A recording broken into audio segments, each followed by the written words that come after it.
بسم اللہ الرحمن الرحیم۔ السلام علیکم۔ اور کیسے ہیں آپ سب ریڈرز؟ آپ سب کو عید الاضحیٰ کی بہت بہت مبارک ہو۔ آپ لوگ نے کمنٹ باکس میں بتایا نہیں کہ آپ لوگوں کو یہ ناول کیسا لگ رہا ہے۔ اگر آپ لوگوں کو یہ ناول اچھا لگ رہا ہے اور آپ ہمارے چینل پہ نئے ہیں تو پلیز چینل کو سبسکرائب کر دیجئے، ماہم کہانی کو سبسکرائب کر دیجئے اور بیل آئیکن کو بھی کلک کر دیجیے گا۔ اس سے یہ ہوگا کہ ہر نئی آنے والی ویڈیو کا آپ کو نوٹیفیکیشن ملتا رہے گا۔ اور پلیز ویڈیو کو لائک بھی کر دیا کیجیے، اس سے ہماری حوصلہ افزائی ہوگی۔ چلیں آپ کا ٹائم نہ ویسٹ کرتے ہوئے چلتے ہیں ناول کی طرف۔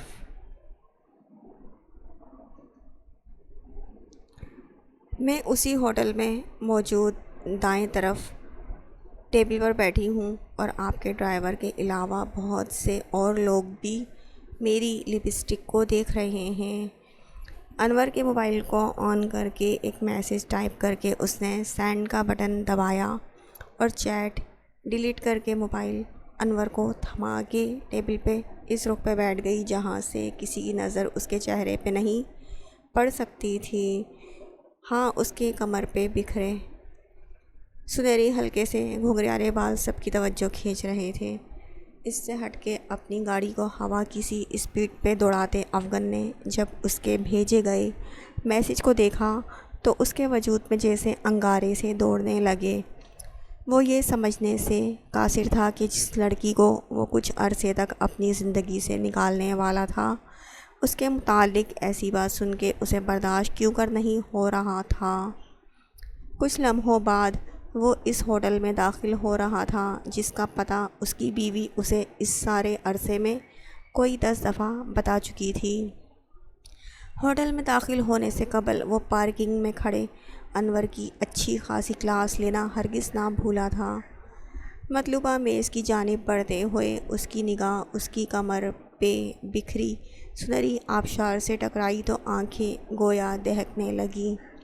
وہ آگے بڑھا اور اپنا کوٹ اتارتے ہوئے اس کے کندھے پہ پھیلاتا اس کے بال چھپا گیا۔ اپنے دھیان میں بیٹھی زالے اس اچانک افتاد پہ بری طرح سے چونکی، لیکن جیسے ہی مانوس سی خوشبو نتنوں سے ٹکرائی تو اس کے لب ہولے سے مسکرا اٹھے۔ وہ جانتی تھی کہ وہ بے شک اس سے چڑھتا تھا، لیکن اپنا نام لگا ہونے کے باعث وہ کبھی یہ برداشت نہ کرتا کہ اس کی بیوی اس کے ڈرائیور کے ساتھ ہوٹلنگ کرے۔ اسی لیے توقع کے مطابق اسے سامنے دیکھ کے اس کی بانچیں کھل سی گئی۔ اتنی جلدی آ گئے آپ؟ ابھی تو میں نے انور کے ساتھ لنچ کرنا تھا۔ وہ چونک کے اپنے پلان کے مطابق آفس کے لیے لیٹ نکلی تھی اور راستے میں بہت چک پھیریاں لگانے کے باعث وہ جب ہوٹل پہنچے تو وقت لنچ کا ہونے والا تھا۔ اتنا بولو جتنا بات میں سہار سکو۔ اس کے چمکتے چہرے پہ سرد نگاہیں گاڑتا وہ سپاٹ لہجے میں گویا ہوا، لیکن اس نے چندہ پرواہ نہ کی، بلکہ اسی انداز میں پرسکون بیٹھی وہ دھیرے سے مسکرا دی۔ میں آج صرف بولنا ہی نہیں بلکہ بہت کچھ کرنا بھی چاہتی ہوں، اس لیے آپ پلیز صبر کا دامن تھام کے رکھیے گا۔ اس نے پیشگی آگاہی دینا چاہی۔ کیا کرنا چاہتی ہو تم؟ آنکھیں اس کے چہرے پہ گاڑتے ہوئے اس نے گویا اس کے چہرے کو پڑھنا چاہا۔ میں ابھرنے کے لیے ہاتھ پاؤں مار رہی ہوں، مبہم سے انداز میں کہتی وہ مینیو کارڈ دیکھنے لگی، جبکہ وہ اس کے ہونٹوں پہ سجے گہرے رنگ کو دیکھنے لگا جو اسے بری طرح سے ڈسٹرب کر رہا تھا۔ یہ تیاری اور ایسا ماحول تو تمہاری بات کی نفی کرتے ہوئے یہ اشارہ دے رہے ہیں کہ تم اس رشتے کو کوئی رنگ دینے کی کوشش میں ہو۔ دونوں ہاتھ میز پہ رکھ کے ہلکا سا آگے کو جھکتے ہوئے وہ معنی خیز لہجے میں گویا ہوا تو اس کے لہجے میں چھپے بے باک معنی کو سمجھتی وہ سرتا پیر سرخ ہو گئی۔ میرے ساتھ ایسی گفتگو، چیپ گفتگو نہ کریں۔ وہ اپنی مغلوب ہوتی کیفیت سے گھبراتی مینیو کارڈ بند کرتی جھنجھلا کے بولی تو اس نے اس کے دونوں ہاتھوں کو گرفت میں لیتے ہوئے ہلکا سا اپنی جانب کھینچا تو پبلک پلیس پہ اس کے ایسے موڈ پہ زالے کو بے اختیار اپنے حلق میں کانٹے سے چبھتے محسوس ہوئے۔ میں چیپ گفتگو ہی نہیں بلکہ چیپ حرکتیں بھی کر سکتا ہوں، اس کا پروف میرے موبائل میں موجود ہے۔ اس کے ہاتھوں کی پشت کو انگوٹھے سے سہلاتے ہوئے وہ اس کی دھڑکنوں کو منتشر کرتا چلا گیا۔ سر میرے ہاتھ چھوڑیں، وہ جو اس کے ساتھ گیم کھیلنا چاہتی تھی اس کے اس موڈ نے اسے خوف زدہ کر دیا تھا۔ یو نو ڈیٹ ہے نا ہماری، تو ڈیٹس میں یہ سب چلتا ہے، بائیں آنکھ کا کونا دبا کے کہتا۔ وہ اسے دنیا کا کمینہ ترین انسان لگا۔ جی نہیں، ہماری ڈیٹ شریف ڈیٹ ہے، اپنے ہاتھ کھینچتی وہ بنا سوچے سمجھے بولی تو اس کا بے ساختہ دلکش کہا فضا کو مہکا سا گیا۔ او مائی گاڈ، شریف ڈیٹ! اپنے معمول کے روڈ موڈ سے ہٹ کے وہ اس وقت بہت الگ موڈ میں بولتا مسلسل ہنس رہا تھا، جبکہ اس کی بات پہ زالے کے چہرے پہ کھسیاہٹ سی پھیل گئی۔ باخدا مجھے شریف ڈیٹ نہیں بلکہ رومانٹک ڈیٹ چاہیے، اپنی ہنسی دباتے ہوئے وہ جس بے شرمی سے بولا، زالے کا دل چاہا زمین پھٹے اور اس میں وہ سما جائے۔ میں آپ کی صرف بیوی نہیں ہوں بلکہ آپ کی پی اے بھی ہوں۔ یہ چیپ ڈائلاگس بازی جھاڑتے ہوئے یہ بات بھی یاد رکھا کریں۔ وہ جان بوجھ کے سخت لہجے میں بولی تاکہ وہ اپنے اصل روپ میں آ جائے۔ میں ڈائلاگس نہیں جھاڑتا، یہ کام میں نے کسی اور کے لیے چھوڑ رکھا ہے، میں عمل کرتا ہوں ایسے۔ اس کے ہاتھوں پہ اپنے ہونٹوں کا لمس چھوڑتا وہ بھاری لہجے میں کہتا، اس کی بولتی بند کر گیا، اور ہاں ابھی اپنے لیے بیوی کا لفظ استعمال نہ کرنا کیونکہ ورنہ میرا موڈ بن جائے گا تمہیں واقعی بیوی بنانے پہ، اس لیے بہتر ہے کہ مسز کا لفظ استعمال کر لینا۔ وہ شخص واقعی اپنے قول و فعل کے اظہار کے معاملے میں ڈھٹائی کی حد تک بے باک تھا، اور وہ اس بات کی پرواہ نہ کرتا تھا کہ اس کی ڈھٹائی اور بے باکی دوسرے کو حیا کی کس عمیق گہرائی میں لے جاتی تھی۔ ویٹر کے آنے پہ اس نے اس کے ہاتھ چھوڑے لیکن نگاہیں اس کے لرزتے ہونٹوں پہ مرکوز رکھیں اور اسے آرڈر دینے کا اشارہ کیا، لیکن اس کی نگاہوں اور ہاتھوں کی بے لگام گستاخیوں سے بھوکلائی زالے اس وقت کم از کم کسی کی بھی طرف دیکھنے کی ہمت نہیں کر سکتی تھی۔ اسی لیے اس نے اس کے اشارے کو نظر انداز کرتے ہوئے رخ بائیں جانب موڑ لیا۔ اس کی اس حرکت پہ بمشکل خود پہ ضبط کرتا وہ ویٹر کی طرف متوجہ ہوا اور آرڈر لکھوانے لگا۔ انہیں کھانا کھاتے ہوئے کچھ ہی دیر گزری ہوگی جب اچانک زالے کی سرگوشی بھری آواز گونجی، and it's a time show, it's a show time. کنکھیوں سے اپنی دائیں جانب دیکھتی وہ کرسی ایک دم سے دھکیلتی اپنی جگہ سے کھڑی ہو گئی۔ لعنت بھیجتی ہوں میں آپ کی بیہودہ نوکری اور آپ جیسے بیہودہ باس پہ۔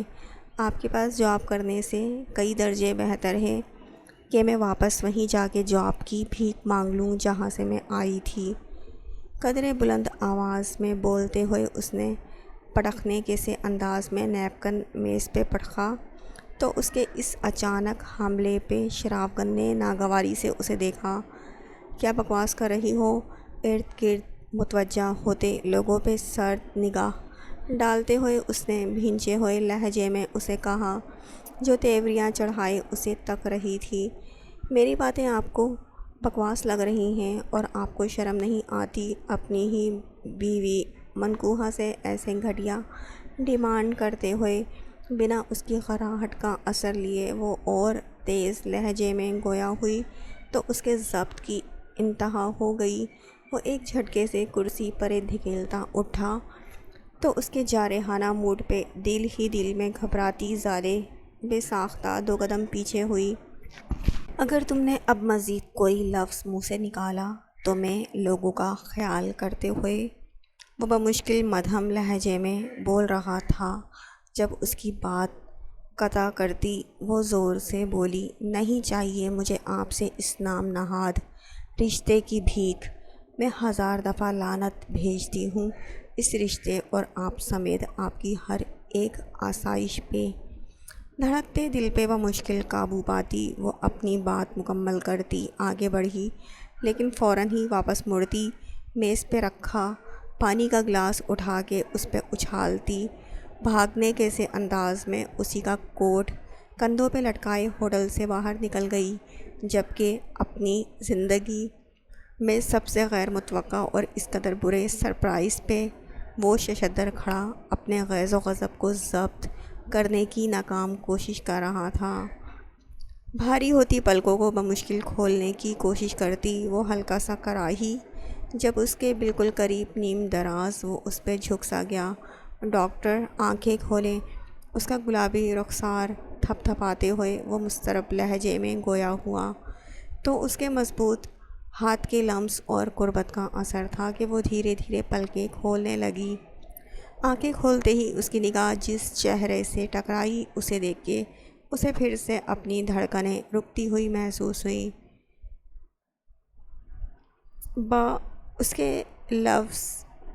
اس کے لب دھیرے سے سرسراہے، لیکن اس کے ہونٹوں سے نکلنے والے لفظ کو مکمل ہونے سے قبل ہی، جبکہ اس کی اچانک اس حرکت پہ وہ بھونچکا سی رہ گئی اور بے ساختہ اس کے کندھے تھام گئی۔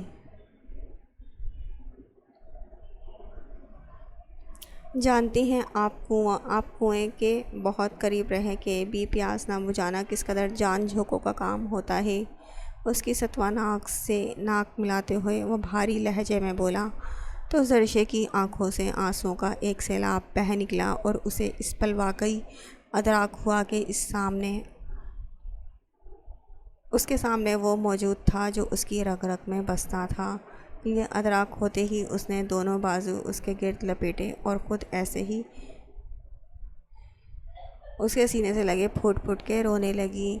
میں نے ہر پل آپ کا انتظار کیا تھا، وہ بار بار یہی الفاظ دہراتی، اس کے گرد اپنی گرفت مضبوط کرتی تاکہ وہ اس سے جدا نہ ہو جائے، اور میں نے پل پل اس انتظار کی اذیت کو محسوس کیا ہے۔ اس کے چہرے کو اپنے ہونٹوں کے لمس سے دہکاتا وہ شدت بھرے لہجے میں بولا، تو وہ خوشی سے رونے لگی۔ زرشے بس کرے نا، آپ جانتی ہیں کہ ان آنکھوں میں آنسو نہیں دیکھ سکتا میں۔ اس کے خوبصورت چہرے کو دونوں ہاتھوں کے پیالے میں بھرتے ہوئے وہ اس کے چہرے پہ بکھرتے آنسوؤں کو چننے لگا، لیکن گزشتہ 4 سالوں سے میرے ہر آنسو کا سبب آپ ہیں۔ سسکتے ہوئے وہ شکوہ کناں لہجے میں بولتی اسے بے چین کر گئی۔ ڈاکٹر پلیز، ڈاکٹر لفظ پہ وہ جیسے کسی گہرے خواب سے جاگی تھی۔ اس کے گرد سے بازو ہٹاتی وہ سیدھی ہوئی اور ایک متلاشی نگاہ کمرے میں ڈالی۔ وہ آدمی، کیا وہ آپ تھے؟ اچانک اس کے کالر پہ ہاتھ رکھتی وہ کانپتے ہوئے لہجے میں بولی، تو اس کے گلے میں ایک گلٹی سی ابھر کے معدوم ہوئی۔ کون سا آدمی؟ اس کے تجاعل عارفانہ سے استفسار کرنے پہ اس کے چہرے پہ سراسیمگی اور دل میں بے چینی سی پھیل گئی کہ آیا کہ اگر وہ یہ نہیں تھا تو ابھی وہ کہاں تھا؟ بہرحال جو بھی تھا، وہ اس شخص کے خیال پہ لعنت بھیجتی واپس اس کے مضبوط سینے پہ سر ٹکا گئی۔ آپ اب تو مجھے چھوڑ کے نہیں جائیں گے نا؟ اس کے خوفزدہ لہجے پہ اس کے چہرے پہ ایک ملال سا چھلکا۔ میں بس ایک چھوٹے سے کام کے لیے جانا ہے مجھے، لیکن آئی پرامس کہ آپ سے رابطے میں رہوں گا اور آپ سے ملوں گا بھی۔ اس کی پیشانی چومتے ہوئے اس نے اسے یقین سونپا تھا، تو وہ آسودگی سے مسکراتی اس کے سینے پہ واپس سر ٹکاتی آنکھیں موند گئی تھی اور اس کی موجودگی کو محسوس کرنے لگی۔ تیزی سے دروازے کھول کے کمرے میں داخل ہونے کے بعد اس نے لپک کے دروازے کی چڑخنی چڑھائی اور پھر یوں ہی دروازے کے ساتھ ٹیک لگا کے کھڑی اپنا سانس بحال کرنے لگی۔ یا اللہ، میں پورے 100 نوافل پڑھوں گی، لیکن مجھے اس زندگی میں اس شرافگن نامی عفریت سے بچا لے، یا پھر ان کی یادداشت گم کر دے تاکہ ان کے ذہن سے آج کے دن کے 2 گھنٹے محو ہو جائیں۔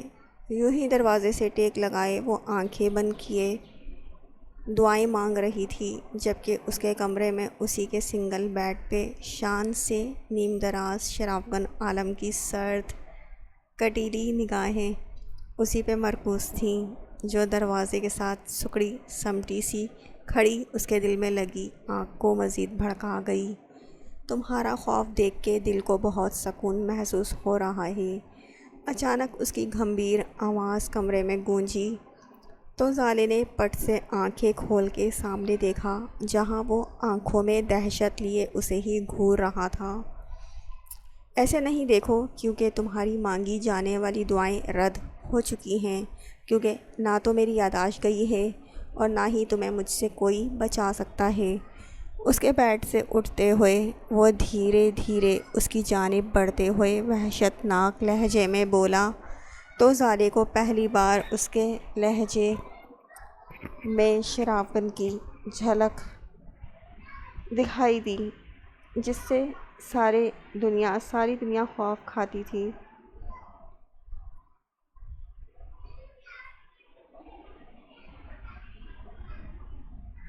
اس کی خوفزدہ نگاہیں اس پہ مرکوز تھیں، جو سرد نگاہوں سے اسے گھور رہا تھا۔ آپ کو آپ کی انیا کی قسم ادھر ہی رک جائیں۔ جب سے وہ اس سے 4-5 قدموں کے فاصلے پہ پہنچا تو اس نے جلدی سے کہا، جبکہ اس کے الفاظ پہ اس کا غصہ انتہائی حدوں کو چھونے لگا۔ وہ ان قدموں کا فاصلہ سرعت سے مٹاتا اس کے نزدیک پہنچتا، اس کے دونوں بازوؤں کو اپنی مضبوط گرفت میں لے کے دھاڑا۔ کیا سمجھتی ہو تم خود کو؟ تمہیں شرافگن عالم اس قدر کمزور دکھائی دیتا ہے، جو تم یا کسی بھی چھٹانک بھر لڑکی کو اپنی کمزوری بنائے گا؟ وہ جو اس کی دن بھر کی حرکتوں پہ سلگ رہا تھا، اس کے فضول الفاظ پہ اس کا دل چاہا وہ اسے جان سے مار ڈالے۔ میرے بازو چھوڑے سر، وہ اس کی گرفت میں حد درجہ درد کرتے بازوؤں کو حرکت دینے کی ناکام کوشش کرتی ہوئی بولی، کیونکہ اس کی مضبوط انگلیاں اسے بازوؤں کی جلد میں دھنستی ہوئی محسوس ہو رہی تھیں۔ اتنی نزاکت! حالانکہ مجھے تو تم خاصی جیدار لگیں، جس نے بھرے مجمع میں مجھ پہ یعنی شرافگن عالم پہ پانی کا گلاس پھینکا تھا۔ وہ استہزائیہ انداز میں کہتا ہولے ہولے ہاتھوں کو سرکاتا ہوا اس کے ہاتھوں کی جانب بڑھنے لگا، تو اس کے ہاتھوں کی بے باک حرکت پہ اس کی رگوں میں خون کی گردش تیز ہونے لگی۔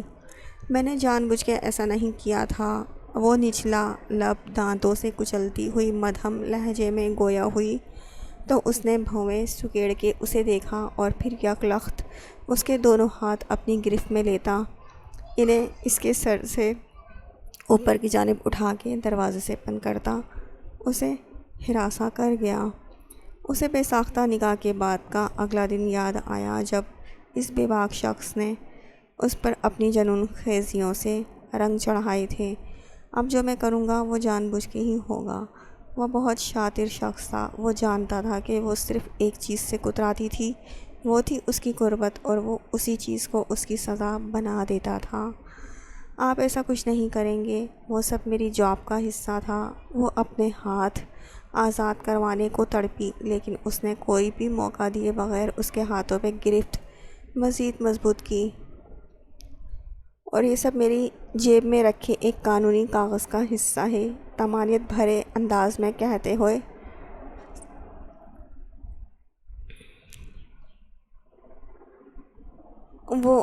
اس نے اس پہ استحقاق بھرا لمس چھوڑا تو وہ کانپ سی اٹھی۔